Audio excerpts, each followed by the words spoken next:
ਵੀਰੇ number plate ਨਹੀਂ ਲੈ ਰਿਹਾ, ਤੂੰ ਟੈਨਸ਼ਨ ਲੈ। लेकिन नंबर प्लेट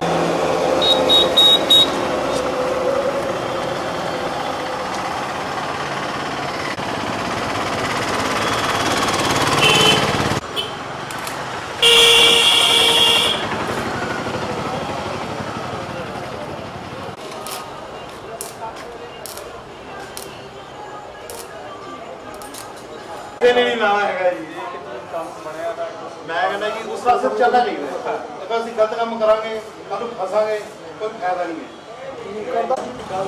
सर चीज समझाओ जिसका पटाखा बजता बाहर चढ़ दो की चीज अगला निकल वाला पिंड आता वो फिल्टर होंगे पिंडा ਉਹ ਯਾਰ ਇੱਕ ਮਿੰਟ ਖੜਦਾ ਸੀ ਮੇਰੇ ਇੱਕ ਮਿੰਟ ਖੜ ਉਹ ਫਿਲਟਰ ਉਹ ਸਰਸਰ ਨੂੰ ਵਿੱਚੋਂ ਖਾਲੀ ਕਰ ਦਿੰਦੇ ਨੇ ਠੀਕ ਹੈ ਜੀ। ਜਦ ਆਪਾਂ ਚਾਬੀ ਆਪਣੀ ਆਪਣਾ ਮੋਟਰਸਾਈਕਲ ਔਨ ਕਰ ਦਿੰਦੇ ਆ ਆਪਾਂ ਉਹਨੂੰ ਸਟਾਰਟ ਕਰਦੇ ਹਾਂ ਜੀ। ਨਟ ਲਾ ਰਿਹਾ ਰਿੰਕਲ ਨਟ ਲੱਗ ਰਿਹਾ ਨਟ ਲਾ ਦੇ ਆ ਗਿਆ ਮੈਂ ਤੇ ਕੋਲ 1 ਮਿੰਟ ਚ ਆ ਗਿਆ। ਮੈਂ ਕਹਿੰਦਾ ਕਿ ਆਪਾਂ ਨਾ ਮੇਰੀ ਟੀਵੀ ਕਿਸੇ ਚੀਜ਼ ਦੇ ਉਹ ਵੀ ਅਸੀਂ ਮੇਰੀ ਕਲੋਨੀ ਵਿੱਚ ਵੀ ਰਾਤ ਨੂੰ ਮੁੰਡੇ ਆ ਜਾਂਦੇ ਆ ਕੇ ਜੀ। ਅਸੀਂ ਇੱਕ ਦੋ ਵਾਰੀ ਉਹਨਾਂ ਨੂੰ ਵਾਰਨਿੰਗ ਵੀ ਦਿੱਤੀ ਸੀ ਕਿ ਭਾਈ ਤੁਸੀਂ ਹਟ ਜਾਓ। ਫਿਰ ਅਸੀਂ ਇੱਕ ਵਾਰੀ ਉਹਨਾਂ ਨੂੰ ਢਾਇਆ ਵੀ ਫੜ ਕੇ।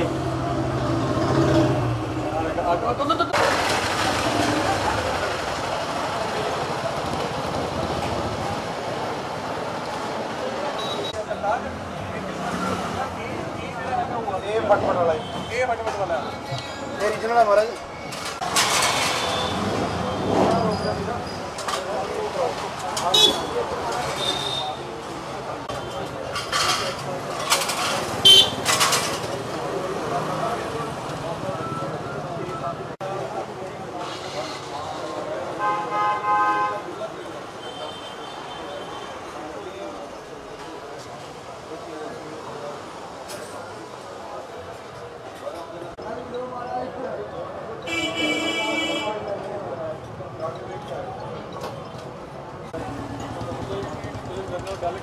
बहरा रोड़ा था कल सुनते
ना ना कोई चक्कर नहीं, दुकानदार नारी है।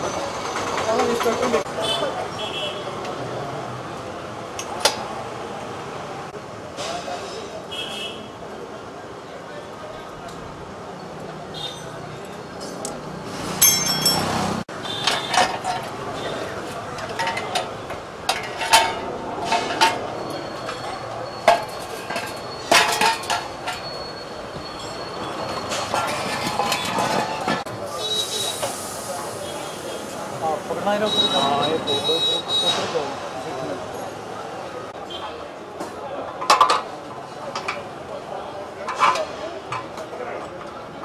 ऊपर चकना बस छोड़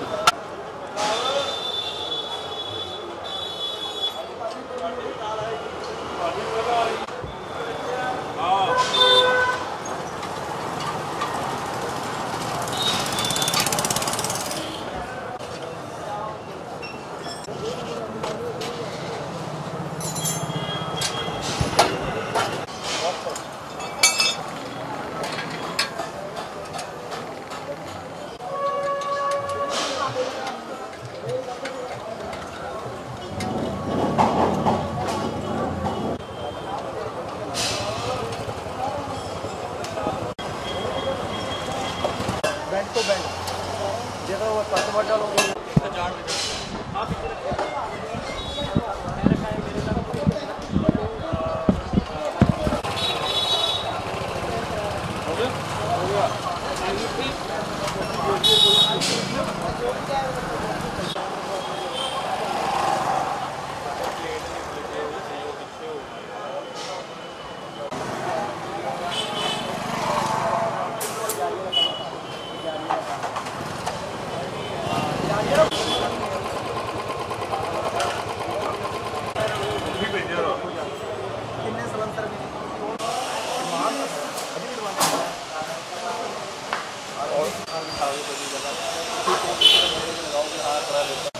ਆਪਾਂ ਕਿਉਂ ਕਰੀਏ ਯਾਰ ਕਿ ਆਪਾਂ ਆਪਣੀ ਖਬਰ ਦੇਖ ਕੇ ਸਾਰੇ ਉਰੀ ਆ ਜਾਣ ਕਾਟਣਾ ਵਾਲਾ ਕਿਹੜਾ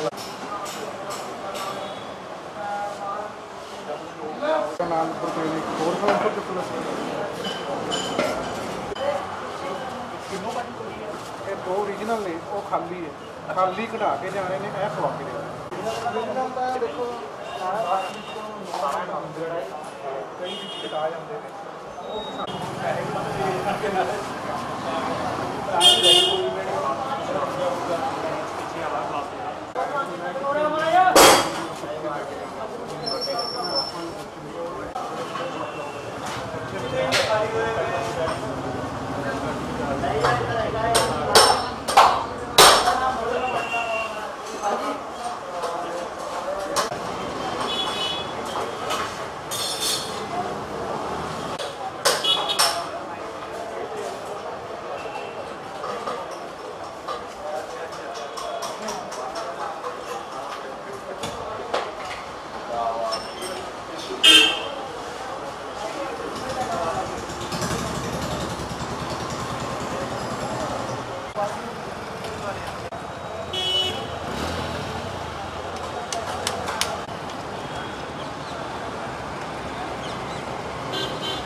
%50 ਦਾ ਫਰਕ ਪਿਆ ਹੈ। 50% ਲੋਕ ਆ ਰਹੇ ਨੇ ਵਾਪਸ ਆਪਣਾ ਓਰੀਜਨਲ ਪਵਾ ਰਹੇ ਨੇ ਤੇ ਕਹਿਣ ਦਾ ਮਤਲਬ ਤੇ ਕੁਝ ਹੱਲੇ ਵੀ ਆ ਰਹੇ ਨੇ ਪਵਾਉਣ ਪਰ ਅਸੀਂ ਮਨਾ ਕਰ ਰਹੇ ਹਾਂ ਕਿ ਸਾਨੂੰ ਵੀ ਮਨਾ ਹੋ ਗਿਆ ਕਿ ਖਾਲੀ ਸਲੈਂਸਰ ਨਹੀਂ ਪਾਉਣਾ ਹੈਗਾ। ਤੇ ਬਾਕੀ ਮੇਰੇ ਵੱਲੋਂ ਇਹ ਸਲਾਹ ਹੈ ਕਿ ਸਰਕਾਰ ਮੈਨੂਫੈਕਚਰ ਨੂੰ ਬੰਦ ਕਰੇ ਜੋ ਕਿ ਲੁਧਿਆਣਾ ਹੋਰ ਜੈਪੁਰ ਦੇ ਮੈਨੂਫੈਕਚਰ ਜਿਹੜੇ ਹੈਗੇ ਨੇ ਜਿਹੜੇ ਬਣਾ ਰਹੇ ਨੇ ਖਾਲੀ ਉਹਨਾਂ ਨੂੰ ਡਾਇਰੈਕਟ ਜਾ ਕੇ ਬੰਦ ਕਰਨ ਨਾ ਉਹ ਬਣਾਉਣਗੇ ਨਾ ਸਾਡੇ ਕੋਲ ਆਉਣਗੇ ਨਾ ਕਸਟਮਰ ਮੰਗੇਗਾ ਇੱਥੋਂ ਹੀ ਫਿਰ ਉਹਨਾਂ ਦਾ ਐਂਡ ਹੋਏਗਾ। ਜਿਹੜੇ ਲੋਕੀ ਆਉਂਦੇ ਆ ਤੁਹਾਡੇ ਕੋਲ ਪਵਾਉਣ ਵਾਸਤੇ ਹਾਂਜੀ ਹਾਂਜੀ ਤੁਸੀਂ ਉਹਨਾਂ ਨੂੰ ਕੀ ਮੈਸੇਜ ਦਿੰਦੇ ਹੈਗੇ ਕਿਉਂਕਿ ਕਹਿੰਦੇ ਜਿਹੜਾ ਨੌਜਵਾਨ ਹੁੰਦਾ ਉਹ ਇੱਕ ਤਰ੍ਹਾਂ ਨਾਲ ਥੋੜ੍ਹਾ ਜਿਹਾ ਮੈਂਟਲੀ ਹੁੰਦਾ ਥੋੜ੍ਹਾ ਜਿਹਾ ਕਹਿੰਦਾ ਕਿ ਯਾਰ ਮੈਂ ਜੇ ਕਰਨਾ ਤਾਂ ਕਰਨਾ ਹੀ ਹੈਗਾ ਮੈਂ ਪਵਾਉਣਾ ਤਾਂ ਪਵਾਉਣਾ ਹੀ ਹੈਗਾ ਉਹਨੂੰ ਕੋਈ ਸਜ਼ਾ ਤੋਂ ਡਰ ਨਹੀਂ ਹੁੰਦਾ ਕੋਈ ਕੁਝ ਨਹੀਂ ਹੁੰਦਾ। ਹਾਂਜੀ ਹਾਂਜੀ ਤੁਸੀਂ ਉਹਨੂੰ ਕਿਵੇਂ ਝੇਲਦੇ ਹੋ ਫਿਰ? ਉਸ ਨੂੰ ਫਿਰ ਅਸੀਂ ਕਹਿੰਦੇ ਵੀ ਅਸੀਂ ਤਾਂ ਹੁਣ ਵੇਚਣਾ ਬੰਦ ਕਰਤੇ ਅਸੀਂ ਤਾਂ ਆਪਣਾ ਸਟਾਕ ਵਾਪਸ ਭੇਜੇ ਆ ਕੰਪਨੀ 'ਚ ਤੇ ਉਹ ਫਿਰ ਅੱਗੇ ਪਿੱਛੇ ਘੁੰਮਣ ਲੱਗ ਜਾਂਦਾ ਨਹੀਂ ਮਿਲਦਾ ਫਿਰ ਖਾਲੀ ਚਲੇ ਜਾਂਦੇ ਪਰ ਜਿੰਨੇ ਪਵਾਉਣੇ ਉਹ ਆਪਣੇ ਸਲੈਂਸਰ ਨੂੰ ਖਾਲੀ ਕਰਕੇ ਪਾਈ ਹੋਊਗਾ। ਠੀਕ ਹੈ ਦੂਜੇ ਹੀ ਲਗਵਾਉਂਦੇ ਪਏ ਆ ਜਿਸ ਤਰ੍ਹਾਂ ਤੁਸੀਂ ਹੁਣ ਭਾਜੀ ਦੇਖਿਆ ਸੀ ਵੀ ਮੈਂ ਬੁਲਟ ਦੇ ਸਲੈਂਸਰ ਬਦਲਿਆ ਮੈਂ ਜਿਹੜਾ ਸਲੈਂਸਰ ਬਦਲਿਆ ਉਹ ਓਰੀਜਨਲ ਹੈ ਜੀ ਡੁਪਲੀਕੇਟ ਨਹੀਂ ਹੈ। ਜਿਹੜਾ ਪਹਿਲੇ ਆਉਂਦੇ ਸੀ ਇਹ ਮੁੰਡੇ ਡੁਪਲੀਕੇਟ ਸਲੈਂਸਰ ਲਵਾ ਕੇ ਪਟਾਕੇ ਮਾਰਦੇ ਸੀ ਉਹ ਹੁਣ ਤਕਰੀਬਨ ਕਿ ਜਿੰਨੇ ਵੀ ਬੁਲਟ ਹੈ ਉਹ ਵਾਪਸ ਆ ਰਹੇ ਆ ਕਿਉਂਕਿ ਉਹਨਾਂ ਨੂੰ ਸਾਰਿਆਂ ਨੂੰ ਵੀ ਪਤਾ ਹੈ ਵੀ ਡਰ ਹੈ ਵੀ ਬੌਂਡ ਹੋਣਗੇ ਤਾਂ ਫਿਰ ਮੋਟਾ ਚਲਾਨ ਹੋਏਗਾ ਸਜ਼ਾ ਹੋਏਗੀ ਠੀਕ ਹੈ। ਉਹਦੇ ਹੁਣ ਜਿੰਨੇ ਵੀ ਮੁੰਡੇ ਆ ਜਾਂ ਕਾਲਜ ਦੇ ਆ ਜੋ ਵੀ ਹੈ ਉਹ ਸਾਰੇ ਹੁਣ ਦੁਬਾਰਾ ਸਲੈਂਸਰ ਓਰੀਜਨਲ ਹੀ ਪਵਾ ਰਹੇ ਨੇ। ਅੱਛਾ ਪਹਿਲਾਂ ਜੇ ਆਪਾਂ ਪਹਿਲਾਂ ਦੀ 1 ਤਰੀਕ ਤੋਂ ਪਹਿਲਾਂ ਦੀ ਗੱਲ ਕਰੀਏ ਤਾਂ ਕੀ ਰੁਝਾਨ ਕੀ ਹੁੰਦਾ ਸੀ ਮੁੰਡਿਆਂ ਦਾ? ਪਹਿਲੇ ਤਾਂ ਅਗਲਾ ਕਹਿੰਦਾ ਜੀ ਕੋਈ ਗੱਲ ਨਹੀਂ ਮੈਂ ਫੋਨ ਕਰਾ ਦਾਂਗਾ DSP ਤੋਂ ਫੋਨ ਕਰਾ ਦਾਂਗਾ ਕਿਤੋਂ ਫੋਨ ਕਰਾ ਦਾਂਗਾ ਵੀ ਮੇਰਾ ਡੈਡੀ ਪੁਲਿਸ ਵਾਲਾ ਹੈ ਜਾਂ ਇਹ ਹੈ ਉਹ ਹੈ। ਜਿਵੇਂ ਹੁਣ ਤੁਸੀਂ ਆਪਣਾ ਕੀ ਕਹਿੰਦੇ ਨੇ ਮਕੈਨਿਕ ਹੈਗੇ ਹੋ ਠੀਕ ਹੈ ਤਾਂ ਜਿੰਨੇ ਕਿ ਤੁਹਾਡੇ ਉਰੇ ਏਰੀਆ ਦੇ ਜੋ ਮਕੈਨਿਕ ਹੈਗੇ ਆ, ਹੁਣ ਉਹਨਾਂ ਦੇ ਵਿੱਚ ਵੀ ਕਿੰਨਾ ਕਿਤੇ ਡਰ ਹੋਊਗਾ ਕਿ ਅਸੀਂ ਜਿਹੜੇ ਹੈਗੇ ਨਹੀਂ ਕਰਨਾ? ਸਰ ਇਸ ਤਰ੍ਹਾਂ ਨਾ, ਮੇਨ ਗੱਲ ਤਾਂ ਮਿਸਤਰੀ ਨੇ ਤਾਂ ਆਪਣੀ ਰੋਟੀ ਕਰਕੇ ਖਾਣੀ, ਠੀਕ ਹੈ। ਅਗਲਾ ਜੇ ਰੋਟੀ ਨਹੀਂ ਕਰਕੇ ਖਾਊਗਾ, ਸ਼ਾਮ ਨੂੰ 200 300 ਦਿਹਾੜੀ ਨਹੀਂ ਪਾਊਗਾ ਤਾਂ ਬੱਚਿਆਂ ਨੂੰ ਕੀ ਦੇਊਗਾ? ਦੂਜਾ ਨੰਬਰ ਮੇਨ ਗੱਲ ਇਹ ਹੈ ਕਿ ਪਹਿਲਾ ਨੰਬਰ ਤਾਂ ਇੱਕ ਮੀਟਿੰਗ ਬਿਠਾਉਣ ਕੋਈ ਵੱਡੇ ਅਫਸਰ ਨਾਲ ਹਾਈ ਲੈਵਲ ਤੇ, ਉਹਦੇ 'ਚ ਸਾਰਿਆਂ ਨੂੰ ਦੁਕਾਨਦਾਰਾਂ ਨੂੰ ਬੁਲਾਇਆ ਜਾਵੇ ਵੀ ਭਾਈ ਇਹ ਸਲੈਂਸਰ ਤੁਸੀਂ ਨਹੀਂ ਵੇਚਣਾ, ਇਹ ਬੈਨ ਹੈ, ਠੀਕ ਹੈ। ਜੇ ਫੇਰ ਨਹੀਂ ਮੰਨਦੇ ਫਿਰ ਉਹਨਾਂ ਦੇ ਮੋਟੇ ਚਲਾਨ ਕੀਤੇ ਜਾਣ। ਦੂਜਾ ਨੰਬਰ ਕੱਲੀ ਇਹ ਨਹੀਂ ਹੈ ਵੀ ਦੁਕਾਨਦਾਰਾਂ ਨੂੰ ਬੁਲਾਇਆ ਜਾਵੇ, ਮੇਨ ਜੇ ਦੁਕਾਨਦਾਰ ਰੱਖਣਗੇ ਤਾਂ ਹੀ ਵੇਚਣਗੇ, ਮਿਸਤਰੀ ਤਾਂ ਹੀ ਫਿੱਟ ਕਰੂਗਾ। ਹੁਣ ਜੇ ਮਿਸਤਰੀ ਰੋਟੀ ਕਿੱਥੋਂ ਖਾਊਗਾ ਜੇ ਫਿੱਟ ਨਹੀਂ ਕਰੂਗਾ, ਠੀਕ ਹੈ ਨਾ। ਮੇਨ ਗੱਲ ਇਹ ਹੈ ਕਿ ਤੁਸੀਂ ਵੱਡੇ ਅਧਿਕਾਰੀਆਂ ਨੂੰ ਕਹਿ ਕੇ ਮੀਡੀਆ ਰਾਹੀਂ ਤੁਸੀਂ ਇਹ ਕਹੋ ਵੀ ਭਾਈ ਵੱਡੇ ਅਧਿਕਾਰੀ ਨਾਲ ਦੁਕਾਨਦਾਰਾਂ ਦੀ ਮੀਟਿੰਗ ਕਰੋ ਤੇ ਫਿਰ ਇਹ ਗੱਲ ਕਰੋ। ਪੋਸਟਰ ਨਾਲ ਕੋਈ ਨਹੀਂ ਹੁੰਦਾ, ਕਿਉਂਕਿ ਪੋਸਟਰ ਹਰੇਕ ਕੋਈ ਪਾੜ ਕੇ ਸਿੱਟ ਦਿੱਤੇ। 95% ਲੋਕਾਂ ਨੇ ਪੋਸਟਰ ਪਾੜਤੇ, ਠੀਕ ਹੈ। ਕਾਨੂੰਨ ਅਗਲਾ ਕਹਿੰਦਾ ਕਾਹਦਾ ਕਾਨੂੰਨ ਹੈ? ਕੋਈ ਕਾਨੂੰਨ ਨਹੀਂ। ਕਾਨੂੰਨ ਤਦ ਹੀ ਬਣੇਗਾ ਜੇ ਕੋਈ ਅਧਿਕਾਰੀ ਆ ਕੇ ਪੂਰੇ ਗੱਲਬਾਤ ਕਰੇ, ਮੀਡੀਆ ਨਾਲ ਆਵੇ, ਫਿਰ ਗੱਲਬਾਤ ਹੁੰਦੀ ਹੈ। ਇਸ ਤਰ੍ਹਾਂ ਕੋਈ ਨਹੀਂ ਕਰੇਗਾ। ਇਹ ਇੱਕ ਮੇਨ ਗੱਲ। ਪੰਜਾਬ ਦੀਆਂ ਸੜਕਾਂ ਦੇ ਉੱਤੇ ਜਿਹੜਾ ਸ਼ੋਰ ਹੈ ਉਹ ਬਹੁਤ ਜ਼ਿਆਦਾ ਹੈ। ਅਸੀਂ ਦੇਖਿਆ ਕਿ 55 ਡੈਸੀਬਲ ਦਾ ਇੱਕ ਸ਼ੋਰ ਦੀ ਇੱਕ ਲਿਮਿਟ ਫਿਕਸ ਕੀਤੀ ਹੋਈ ਹੈ ਤੇ ਸੜਕਾਂ ਦੇ ਉੱਤੇ ਉਹ ਤੋਂ 5 ਗੁਣਾ ਜ਼ਿਆਦਾ ਤੱਕ ਉਹ ਸ਼ੋਰ ਪਾਇਆ ਗਿਆ। ਖਾਸ ਕਰਕੇ ਬੱਸਾਂ ਦੇ ਵਿੱਚ ਜਿੱਥੇ ਮਲਟੀ ਟੋਨ ਜਾਂ ਜਿਹਨੂੰ ਆਪਾਂ ਪ੍ਰੈਸ਼ਰ ਹਾਰਨ ਕਹਿੰਦੇ ਹਾਂ, ਜਦੋਂ ਪ੍ਰੈਸ਼ਰ ਹਾਰਨ ਵੱਜਦੇ ਨੇ ਤਾਂ ਉਹਦੇ ਨਾਲ ਜੋ ਸਾਡੇ ਸਮਾਜ ਦੇ ਵਿੱਚ ਜੋ ਸਾਈਕੋਲੋਜੀਕਲ, ਜੋ ਫਿਜ਼ੀਕਲ, ਜੋ ਬਿਮਾਰੀਆਂ ਫੈਲਦੀਆਂ ਨੇ, ਜੋ ਕੰਨਾਂ ਦੇ ਉੱਤੇ ਅਸਰ ਪੈਂਦਾ, ਜੋ ਕਈ ਵਾਰੀ ਐਕਸੀਡੈਂਟ ਵੀ ਬਹੁਤ ਜ਼ਿਆਦਾ ਹੋ ਜਾਂਦੇ ਨੇ, ਇੱਕਦਮ ਜਾ ਕੇ ਮਾਰਦੇ ਨੇ ਬਜ਼ੁਰਗਾਂ ਦੇ ਉੱਤੇ, ਔਰਤਾਂ ਦੇ ਉੱਤੇ, ਉਹਦੇ ਜਿਹੜੇ ਮਾੜੇ ਇਫੈਕਟ ਨੇ ਉਹਨਾਂ ਸਾਰੇ ਇਫੈਕਟ ਨੂੰ ਸਟੱਡੀ ਕਰਨ ਤੋਂ ਬਾਅਦ ਅਸੀਂ ਫੈਸਲਾ ਕੀਤਾ ਕਿ ਇਹ ਜਿਹੜੇ ਪ੍ਰੈਸ਼ਰ ਹਾਰਨਸ ਨੇ ਇਹ ਬੱਸਾਂ 'ਤੇ ਨਹੀਂ ਹੋਣਗੇ। ਭਾਵੇਂ ਕਿ ਮੋਟਰ ਵਹੀਕਲ ਐਕਟ ਦੇ ਵਿੱਚ ਪਹਿਲਾਂ ਹੀ ਲਿਖਿਆ ਹੋਇਆ ਕਿ ਕਿਸੇ ਵੀ ਪ੍ਰੈਸ਼ਰ ਹਾਰਨ ਨਹੀਂ ਹੋਏਗਾ, ਪਰ ਇਹ ਬੱਸਾਂ ਵਾਲੇ ਜਾਂ ਕਈ ਵਾਰੀ ਟਰੱਕਾਂ ਵਾਲੇ ਉਹ ਪ੍ਰੈਸ਼ਰ ਹਾਰਨ ਇੱਕ ਦੂਜੇ ਦੇ ਦੇਖਾ ਦੇਖੀ ਚਲਾ ਰਹੇ ਸੀ ਜਦੋਂ ਕਿ ਅਵੇਲੇਬਲ ਸੀ। ਸੋ ਅਸੀਂ ਪੋਲਿਊਸ਼ਨ ਕੰਟਰੋਲ ਬੋਰਡ ਵੱਲੋਂ ਇਹ ਫੈਸਲਾ ਕੀਤਾ ਕਿ ਇਸ ਪ੍ਰਦੂਸ਼ਣ ਕੰਟਰੋਲ ਇਸ ਸ਼ੋਰ ਪ੍ਰਦੂਸ਼ਣ ਨੂੰ ਖਤਮ ਕਰਨ ਵਾਸਤੇ ਅਸੀਂ ਆਪਣੇ ਵੱਲੋਂ ਬੈਨ ਆਰਡਰ ਜਾਰੀ ਕਰੀਏ। ਕਿਉਂਕਿ ਜਦੋਂ ਅਸੀਂ ਪ੍ਰਦੂਸ਼ਣ ਕੰਟਰੋਲ ਬੋਰਡ ਵੱਲੋਂ ਬੈਨ ਆਰਡਰ ਜਾਰੀ ਕਰਦੇ ਹਾਂ ਤਾਂ ਸਿਰਫ ਬੱਸਾਂ ਦੇ ਹਾਰਨ ਵਜਾਉਣ ਦੇ ਉੱਤੇ ਬੈਨ ਨਹੀਂ ਹੁੰਦਾ, ਜਿਹੜਾ ਕਿ ਮੋਟਰ ਵਹੀਕਲ ਐਕਟ ਦੇ ਵਿੱਚ ਸਿਰਫ ਵਜਾਉਣ 'ਤੇ ਬੈਨ ਹੈ। ਇਹਦੇ 'ਚ ਉਹਦੇ ਬਣਾਉਣ ਦੇ ਉੱਤੇ, ਉਹਦੇ ਫਿੱਟ ਕਰਨ 'ਤੇ, ਉਹਦੇ ਵੇਚਣ 'ਤੇ, ਉਹਦੇ ਵਜਾਉਣ 'ਤੇ, ਉਹਦੇ ਲਾਉਣ 'ਤੇ ਉਹ ਸਾਰਾ ਬੈਨ ਕੰਪਲੀਟ ਹੋ ਜਾਂਦਾ ਹੈ। ਤਾਂ ਅਸੀਂ ਪੰਜਾਬ ਦੇ ਵਿੱਚ ਇਸ ਬੈਨ ਨੂੰ ਲਾਗੂ ਕੀਤਾ, ਅਖਬਾਰਾਂ 'ਚ ਨੋਟਿਸ ਦੇ ਕੇ ਲੋਕਾਂ ਨੂੰ ਪੂਰਾ ਉਹਦੇ ਬਾਰੇ ਅਵੇਅਰ ਕੀਤਾ। ਉਸ ਤੋਂ ਬਾਅਦ 1 ਤਰੀਕ ਤੋਂ ਲਾਗੂ ਹੋ ਗਿਆ। ਇਹਦੇ ਨਾਲ ਦੀ ਨਾਲ ਜਿਹੜੇ ਸਾਡੇ ਮੋਟਰਸਾਈਕਲਸ ਨੇ, ਖਾਸ ਕਰਕੇ ਬੁਲਟ ਮੋਟਰਸਾਈਕਲਸ ਨੇ, ਉਹਨਾਂ ਦੇ ਉੱਤੇ ਇੱਕ ਨੌਜਵਾਨੀ ਦਾ ਰੁਝਾਨ ਪੰਜਾਬ ਦੀ ਦਾ ਚੱਲਿਆ ਹੋਇਆ ਸੀ ਕਿ ਪਟਾਕੇ ਪਾਉਣ ਵਾਲੇ ਮੋਟਰਸਾਈਕਲ, ਗਾਣਾ ਵੀ ਚੱਲਿਆ ਕਿ ਘੁੰਮਣ ਘੁਮਾਉਣ ਨੂੰ ਤਾਂ ਥਾਰ ਰੱਖੀ ਹੈ, ਬੁਲਟ ਤਾਂ ਰੱਖਿਆ ਪਟਾਕੇ ਪਾਉਣ ਨੂੰ। ਸੋ ਉਹਦੇ 'ਚ ਅਸੀਂ ਕਿਹਾ ਵੀ ਪੰਜਾਬ ਦੇ ਨੌਜਵਾਨੋਂ ਜੇ ਪਟਾਕੇ ਪਾਉਣੇ ਆ ਤਾਂ ਖੇਡਾਂ ਦੇ ਮੈਦਾਨ 'ਚ ਪਾਓ, ਪੜ੍ਹਾਈ ਦੇ ਮੈਦਾਨ 'ਚ ਪਾਓ। ਇਹ ਬੁਲਟ ਦੇ ਵਿੱਚ ਪਟਾਕੇ ਪਾ ਕੇ ਇਹ ਫੁਕਰੇ ਬਣਨ ਦਾ ਕੀ ਆਈਡੀਆ ਹੈ, ਲੋਕਾਂ ਨੂੰ ਤੰਗ ਕਰਨ ਦਾ, ਉਸ ਤਰ੍ਹਾਂ ਦਾ। ਸੋ ਅਸੀਂ ਇਹਦੇ 'ਚ ਬਹੁਤ ਵੱਡੀ ਕੰਪੇਨ ਜਾਰੀ ਕੀਤੀ।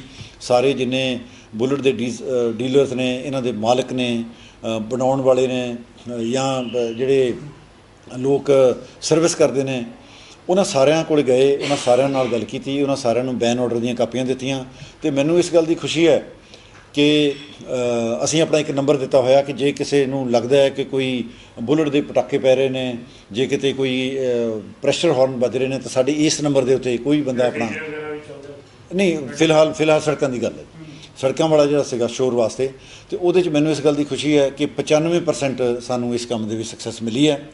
ਇਹ ਸਾਨੂੰ ਪਤਾ ਲੱਗਿਆ ਸੀ ਕਿ ਬਾਹਰਲੀਆਂ ਕੁਝ ਗੱਡੀਆਂ ਹਰਿਆਣੇ ਤੋਂ, ਰਾਜਸਥਾਨ ਤੋਂ, ਹਿਮਾਚਲ 'ਚੋਂ ਆਉਂਦੀਆਂ ਨੇ, ਉਹ ਕਈ ਵਾਰੀ ਪ੍ਰੈਸ਼ਰ ਹਾਰਨ ਵਜਾਉਂਦੀਆਂ ਨੇ। ਉਹਦੇ 'ਤੇ ਅਸੀਂ ਫਿਰ ਇਹਨਾਂ ਸਾਰੇ ਬਾਰਡਰਸ ਦੇ ਉੱਤੇ ਬੈਰੀਅਰ ਨੇ ਜਿਹੜੇ, ਉੱਥੇ ਆਪਣੇ ਬੰਦੇ ਭੇਜ ਦਿੱਤੇ, ਉੱਥੇ ਉਹਨਾਂ ਦੇ ਸਟਿੱਕਰ ਲਾਈ ਜਾਂਦੇ ਹਾਂ ਅਸੀਂ, ਉਹ ਉਹਨਾਂ ਦੇ ਸ਼ੀਸ਼ੇ ਦੇ ਉੱਤੇ, ਪਲੱਸ ਦੱਸੀ ਜਾਂਦੇ ਹਾਂ ਕਿ ਪੰਜਾਬ ਦੇ ਵਿੱਚ ਇਹ ਬੈਨ ਨੇ, ਤੁਸੀਂ ਨਾ ਲਾਓ। ਅਤੇ ਉਹਦਾ ਜਿਹੜਾ ਰਿਜ਼ਲਟ ਹੈ ਉਹ ਵੀ ਸਾਨੂੰ ਬਹੁਤ ਵਧੀਆ ਮਿਲੇ ਨੇ ਅਤੇ ਕਾਫੀ ਵੱਡੇ ਲੈਵਲ ਦੇ ਉੱਤੇ ਇਹ ਪ੍ਰਦੂਸ਼ਣ ਜਿਹੜੇ ਹੈਗੇ ਮੋਟਰਸਾਈਕਲ ਦਾ ਕੰਮ ਕਰਦੇ ਉਹਨਾਂ ਦਾ ਕਹਿਣਾ ਕਿ ਲੁਧਿਆਣਾ ਬੇਸ 3 ਕੰਪਨੀਆਂ ਹੈਗੀਆਂ ਜਿਹੜੇ ਸਲੈਂਸਰ ਬਣਾਉਂਦੀਆਂ ਹੈਗੀਆਂ, ਕਿਉਂ ਨਹੀਂ ਅਸੀਂ ਮੈਂ ਬੇਨਤੀ ਹੀ ਕਰਨਾ ਚਾਹਾਂਗਾ ਕਿ ਅਸੀਂ ਆਪਣੇ ਐਕਟ ਦੇ ਵਿੱਚ, ਮੈਂ ਪਹਿਲਾਂ ਦੱਸਿਆ ਸੀ ਕਿ ਬਣਾਉਣਾ ਵੀ ਬੰਦ ਕੀਤਾ, ਡਿਸਟਰੀਬਿਊਟ ਕਰਨਾ ਵੀ ਬੰਦ ਕੀਤਾ ਅਤੇ ਲਗਾਉਣਾ ਵੀ ਬੰਦ ਕੀਤਾ। ਸੋ ਉਹ ਫੈਕਟਰੀਆਂ ਅਸੀਂ ਆਇਡੈਂਟੀਫਾਈ ਕਰ ਲਈਆਂ, ਉਹਨਾਂ ਨੂੰ ਜਾ ਕੇ ਅਸੀਂ ਆਪਣੇ ਨੋਟਸ ਦੀ ਕਾਪੀਆਂ ਦੇ ਦਿੱਤੀਆਂ। 1 ਤਰੀਕ ਤੋਂ ਲਾਗੂ ਹੈ। 1 ਤਰੀਕ ਤੋਂ ਬਾਅਦ ਜੇ ਕੋਈ ਬਣਾਏਗਾ ਤਾਂ ਉਹਦੇ 'ਤੇ ਸਖਤ ਐਕਸ਼ਨ ਜਿਹੜਾ ਹੈ ਅਸੀਂ ਉਹਦਾ ਚਲਾਨ ਬਣਾ ਕੇ ਕੋਰਟ 'ਚ ਪੇਸ਼ ਕਰਦੇ ਹਾਂ। ਕੋਰਟ ਕੋਲੇ ਅਧਿਕਾਰ ਹੈ ਕਿ ਉਸ ਨੂੰ 6 ਸਾਲ ਤੱਕ ਦੀ ਸਜ਼ਾ ਦੇ ਸਕਦੀ ਹੈ ਅਤੇ ਉਹਨੂੰ ਜੁਰਮਾਨਾ ਕਰ ਸਕਦੀ ਹੈ। ਅਤੇ ਇਸ ਦੇ ਨਾਲ ਦੀ ਨਾਲ ਜਿਹੜਾ ਮੋਟਰ ਵਹੀਕਲ ਐਕਟ ਦਾ ਸਾਡੀ ਪੁਲਿਸ ਹੈ ਉਹ ਚਲਾਨ ਕਰਦੀ ਹੈ, ਉਹ ਉਸ ਤੋਂ ਅਲੱਗ ਹੋਏਗਾ। ਅਸੀਂ ਪਿਛਲੇ 2 ਮਹੀਨੇ 'ਚ ਲਗਭਗ 8000 ਵਹੀਕਲ ਜਿਹੜੀਆਂ ਨੇ, ਬੱਸਾਂ ਨੇ, ਟਰੱਕ ਨੇ, ਟੈਂਪੂ ਨੇ, ਜਿਹੜੀਆਂ ਇਸ ਤਰ੍ਹਾਂ ਵਜਾਉਂਦੇ ਨੇ, ਉਹਨਾਂ ਨੂੰ ਰੁਕਿਆ, ਉਹਨਾਂ ਦੇ ਇਸ ਤਰ੍ਹਾਂ ਲਾਏ ਹੋਏ ਉਹ ਲਾਹੇ ਨੇ, ਉਹਨਾਂ ਦੇ ਮੋਟਰ ਵਹੀਕਲ ਐਕਟ ਦੇ ਵਿੱਚ ਚਲਾਨ ਵੀ ਕੀਤੇ ਨੇ। ਅਤੇ ਇਹਨਾਂ ਦੇ ਬੱਸਾਂ ਦੇ, ਟਰੱਕਾਂ ਦੇ ਮਾਲਕਾਂ ਨੂੰ ਜਾ ਕੇ ਮਿਲੇ ਆ, ਉਹਨਾਂ ਦੀ ਕੰਪਨੀਆਂ ਦੇ ਵਿੱਚ ਉਹਨਾਂ ਦਾ ਜਿਹੜਾ ਪਿੱਛੇ ਮਾਲਕ ਹੁੰਦਾ ਉਹਨਾਂ ਨੂੰ ਸਮਝਾਇਆ ਹੈ ਕਿ ਵੀ ਇਹਦਾ ਤੁਹਾਡੇ ਤੋਂ ਨੁਕਸਾਨ ਹੋਏਗਾ, ਸੋਸਾਇਟੀ ਦਾ ਨੁਕਸਾਨ ਹੋਏਗਾ। ਸੋ ਇਹਨਾਂ ਲੋਕਾਂ ਨੇ ਸਾਡੀ ਇਸ ਗੱਲ ਨੂੰ ਬਹੁਤ ਵਧੀਆ ਤਰੀਕੇ ਨਾਲ ਸੁਣਿਆ ਅਤੇ ਮੈਨੂੰ ਖੁਸ਼ੀ ਹੈ ਕਿ ਇਹਦੇ 'ਤੇ ਕਾਫੀ ਵੱਡੇ ਲੈਵਲ 'ਤੇ ਕਾਬੂ ਪਾ ਲਿਆ ਗਿਆ। ਸ਼ਰਮਾ ਸਾਹਿਬ, ਜਿਵੇਂ ਤੁਸੀਂ ਦੱਸਿਆ ਵੀ ਪ੍ਰੈਸ਼ਰ ਔਰ ਲਗਾਉਣਾ, ਫਿੱਟ ਕਰਨਾ, ਬਣਾਉਣਾ, ਮਤਲਬ ਸਾਰੇ 'ਤੇ ਬੈਨ ਲੱਗੇਗਾ ਜੀ, ਔਰ ਉਸ ਤੋਂ ਐਕਸ਼ਨ ਹੋਏਗਾ। ਤੇ ਕੀ ਆਪਾਂ ਸਮਝ ਸਕਦੇ ਹਾਂ ਵੀ ਜੇ ਪਟਾਕੇ ਮਾਰਨ ਦੀ ਗੱਲ ਕਰੀਏ ਤਾਂ ਇਸ ਤਰ੍ਹਾਂ ਹੀ ਅਪਲਾਈ ਹੋ ਰਿਹਾ ਮੋਟਰਸਾਈਕਲ ਦੇ ਡਿਸਟ੍ਰੀਬਿਊਟਰਸ 'ਤੇ? ਜੀ ਬਿਲਕੁਲ। ਬਿਲਕੁਲ। ਅਤੇ ਕੀ ਆਪਾਂ ਇਹ ਇਸ ਤੋਂ ਅੱਗੇ ਵੀ ਜਾ ਸਕਦੇ ਹਾਂ ਕਿ ਜਿਹੜੇ ਲਿਰਿਸਿਸਟ ਹੈਗੇ ਨੇ ਜਾਂ ਸਿੰਗਰ ਹੈਗੇ ਨੇ, ਇਹਨਾਂ ਦਾ ਐਕਸ਼ਨ ਇਮੀਡੀਏਟਲੀ?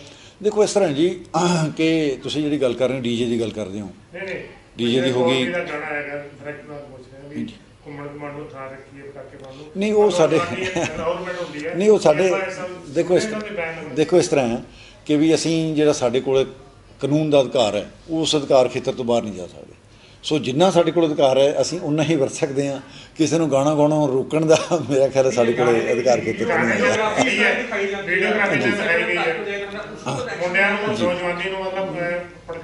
ਨਹੀਂ ਅਸੀਂ ਪੰਜਾਬ ਦੇ ਵਿੱਚ ਤੁਸੀਂ ਦੇਖੋ ਭੜਕਾਉਣ ਵਾਲੇ ਉਹਨਾਂ ਨੂੰ ਜ਼ਰੂਰ ਲਿਖਾਂਗੇ।